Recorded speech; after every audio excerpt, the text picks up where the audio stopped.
आखिर मीरा भाईंदर के लोग कब तक ये सब कुछ चुपचाप सहते रहेंगे, झेलते रहेंगे? और ये सवाल आप सब के लिए है। प्रदीप जंगम ने बिल्कुल सही कहा, नगर सेवक से पूछो, आपने उनको चुन के दिया है। आमदार से पूछो, आपने उनको चुन के दिया है। अच्छे कपड़े, किफ़ायती दाम। इस फेस्टिवल सीजन सेल में पाए कपड़ों पे भारी छूट। एम क्रिएशन फैक्ट्री आउटलेट में विजिट करें। Shop number 9-10, building A61, sector 1, Shanti Nagar, Mirapur. पहली बात तो मीरा भाईंदर की जनता पिछले 15 सालों से सोई है और सोती ही रहेगी, क्योंकि उनको किसी को सवाल पूछना नहीं है। सवाल तो कीजिए, एटलीस्ट आपके नगर सेवक को पानी नहीं आता तो हम लोग वॉचमैन को गाली देते हैं, उनकी माँ बहनों को हम सुबह सुबह लोग सोसाइटी के लोग नमस्कार करते हैं। अरे नगर सेवक के भी तो माँ बहन है, उनको भी सुबह नमस्कार कीजिए। आमदार की माँ बहन है, उनको भी नमस्कार कीजिए। वॉचमैन कहाँ से पानी लाएगा? पहली बात तो नगर सेवक को पूछिए कि ये खड्डा है, एक नाना जी आने वाले हैं, आपका कोई भाई आने वाला है या आपकी कोई बहन आने वाली है करने के लिए, आप खड़े रहिए, सवाल कीजिए, टैक्स मत भरिए।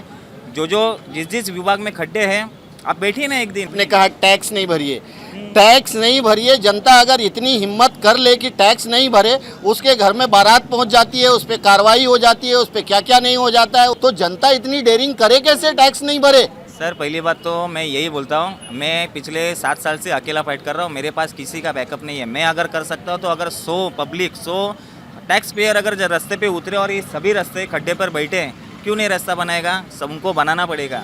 हम लोग कैसे करते हैं, हम लोग एक दूसरे के ऊपर जिम्मेदारी ढकेलते रहते कि ये करे वो करे, ये करे वो करे, इसके लिए काम होता नहीं है। रही बात मीरा भाईंदर में सिर्फ खड्डे की समस्या नहीं है, बारिश में भी अक्सर पानी भरता है, लेकिन यहाँ पे जितने भी डेवलपमेंट प्लानिंग ही नहीं किया है, जहाँ मिली जगह वहाँ पे पानी का भराव किया, बिल्डिंग खड़े कर दिया, और उसके ऊपर जितने भी रास्ते नाले हैं उसका कोई प्लानिंग नहीं है। पानी बाहर जाएगा ही नहीं तो पानी मीरा भाईंदर में भरेगा ही। आज हम लोग पानी नहीं है, डिपेंड किस पे है? थाना म्यूनसिपल कॉर्पोरेशन, कल्याण म्यूनसिपल कॉर्पोरेशन, इन लोग पे। तो आज हम लोग यहाँ पे करोड़ों रुपए का टैक्स क्यों भर रहे हैं? 350 से 400 रुपया टैक्स, करोड़ रुपया हम लोग का टैक्स जमा होता है। आखिर में जाता है किधर? यही रास्ते। अभी ये गोल्डन नेस से इंद्रलोक का रास्ते का आप अगर बजट निकाले, 35 करोड़ रुपया खर्चा किया पिछले 7 सालों में। क्या ज़रूरत है? 35 करोड़ में चांदी का रास्ता बना के मैं दिखाऊँ? दो मुझे टेंडर। लेकिन टेंडर का सिस्टम, टेंडर के भी सिस्टम है, मीरा भाईंदर का ही नहीं है। अभी फिलहाल जो फायरिंग हुआ था दीपक काम्बी जी के ऊपर, इसमें भी टेंडर वार ही था, और अभी बोलते कि पदोन्नति का वार है। 23% और 25% अगर 100 रुपये में से 25% ये लोग खाएंगे तो जो ठेकेदार रास्ता बनाएगा कैसे? इसके लिए ये रास्ते की हालत ऐसी है। तो मैं तो इतना ही बोलता हूँ कि एटलीस्ट घर बैठे कम से कम SMS करें नगर सेवक को, फ़ोन करें। कोई कुछ नहीं करता है नगर सेवक, आमदार हम लोग ने चुन के दिए, कोई केस आएगा नहीं पहली बात तो। और सोसाइटी को मैं आह्वान करता हूँ ना, आप रास्ते पे उतरो ना, होगा ना, क्यों नहीं होगा? सब होता है। मैं आंदोलन पे अकेला बैठता हूँ, इतने करोड़ों रुपए के मैंने प्लॉट महानगर पालिका को हैंड ओवर करवाए, डेवलप करवा के दिए, मैं तो अकेले था ना। आप उतरो तो सही नीचे पहले। दोस्तों बहुत सही कहा इन्होंने, एक अकेला प्रदीप जंगम कई लड़ाई लड़ चुका है, कई लड़ाई में इनको कामयाबी मिली है।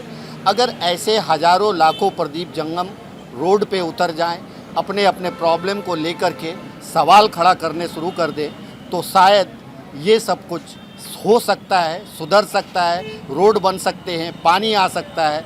लेकिन अगर हम और आप सिर्फ ये सोच करके किसी को चुन करके दे देते हैं कि ये 5 साल अपनी जिम्मेदारी निभाएगा, लेकिन वो निभाता नहीं है, हम भी चुपचाप खामोश बैठ जाते हैं कि ठीक है अगली बार देखेंगे, अगली बार किसी और चेहरे को देखते हैं, और वो चेहरा भी वही करता है। चेहरे बदल जाते हैं, काम वैसे ही पड़ा रहता है। तो हमारी और आपकी जिम्मेदारी है कि सवाल खड़ा करें, और प्रदीप जंगम जैसे जो सोशल एक्टिविस्ट हैं उनके साथ कम से कम खड़े होकर के आवाज़ उठाए, ताकि शहर में कुछ तो डेवलपमेंट हो। मीरा भाईंदर महानगर पालिका एक बड़ा महानगर पालिका माना जाता है। मीरा भाईंदर कमिश्नरेट हो चुका है, यानी कमिश्नर ऑफिस बन चुकी है। आखिर मीरा भाईंदर के लोग कब तक ये सब कुछ चुपचाप सहते रहेंगे, झेलते रहेंगे? ये एक बड़ा सवाल है, और ये सवाल आप सब के लिए है। प्रदीप जंगम ने बिल्कुल सही कहा, नगर सेवक से पूछो, आपने उनको चुन के दिया है। आमदार से पूछो, आपने उनको चुन के दिया है। आखिर वो हैं किस लिए? अगर आपकी सुविधा के लिए वो कुछ नहीं कर सकते तो हैं किस लिए? ये एक बड़ा सवाल है। आप भी इसको सोचिए और इस सवाल को खड़ा करने की कोशिश कीजिए। अंत में इतना ही कहूँगा, एक दूसरे को दुआओं में याद रखिए, हमें भी दुआओं में याद रखिए। Thank you so much.